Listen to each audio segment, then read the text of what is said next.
Alright, arguments. No one likes having them and no one likes losing them.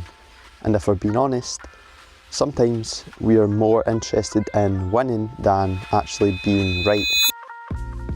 12 Angry Men or 11 Angry Men and One Passive Aggressive Guy is a movie from 1957 about 12 guys who are tasked with deciding if a young boy is guilty or not guilty. And it's a pretty entertaining movie, considering it's in black and white and filmed in a single room. It's not clip level, it's not a masterpiece, but it's got its moments and it's definitely worth giving a watch. And throughout the movie, it's basically showing you how to win an argument, showing you different ways you can win an argument. And that's what I'm going to go through in this video. Right, point 1. Whenever you're in an argument or sense an argument's coming, try to remember this. Everyone absolutely hates when you attack their beliefs. If they've been told something and they've believed it for a while, telling them that they're wrong isn't going to sit well with them.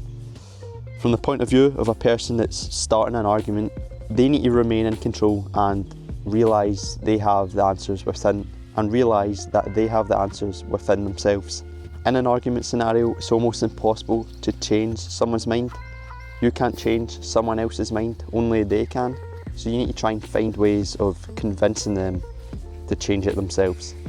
Point 2, try to increase your self-awareness. This can be pretty hard to do, especially if you're getting all fired up in an argument. But if you can find a way to try and catch yourself in the moment and realise an argument is starting, it'll make following the next points I'm going to explain much easier. Alright, moving on to point number 3. Express uncertainty.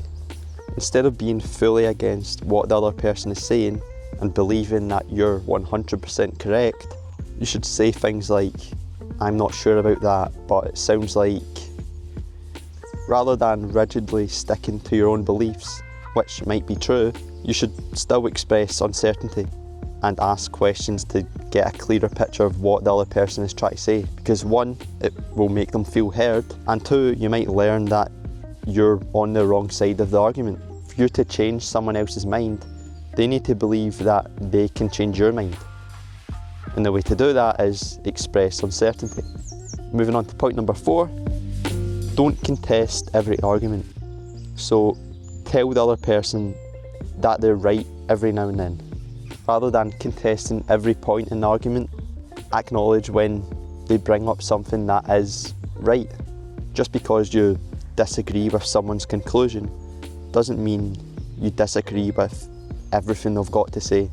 So if the person you're arguing with says something reasonable, which they probably will, don't contest it.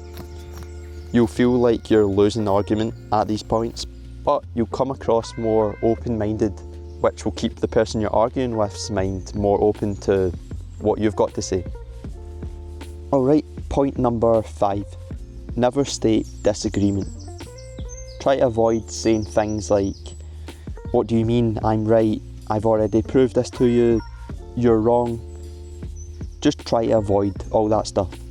It's more important that you stay focused on your next argument instead of trying to defend your previous ones.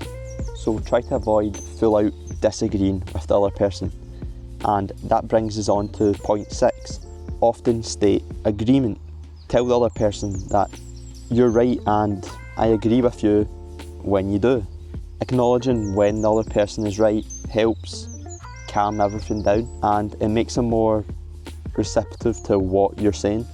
As an extra tip, you could also phrase parts of your argument to sort of make it seem like it's your fault. Say someone is annoying you and they're leaving things around the house. Instead of saying, tidy up things around the house, it's annoying me, you could say, I know it's stupid, but in my head, I just prefer when things are tidy. Again, I know it's stupid, but if you don't mind, could you maybe tidy up a little bit? So just rephrasing it a little bit can usually help. So there we have it. There's a few ways that you can increase your chances of avoiding and winning arguments. And I think essentially it's about helping the other person arrive at their own conclusion on their own terms. And if you can do that, you'll be much more likely to win an argument. Now, all those points are great and can be very useful, but when you're in an argument, it's extremely hard to just have the awareness that you're in one. As soon as one starts, you want to be right, and you're not going to be thinking about, expressing uncertainty and telling the other person that they're right. Those things aren't even going to pop into your head.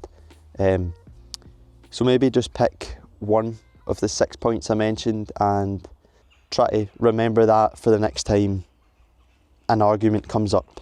But again, like I said at the start, if you're just open and honest with someone and tell them how you feel or what you would like to happen, an argument isn't going to happen. So if you can just avoid asking for things in an argumentative tone, you'll avoid arguments altogether.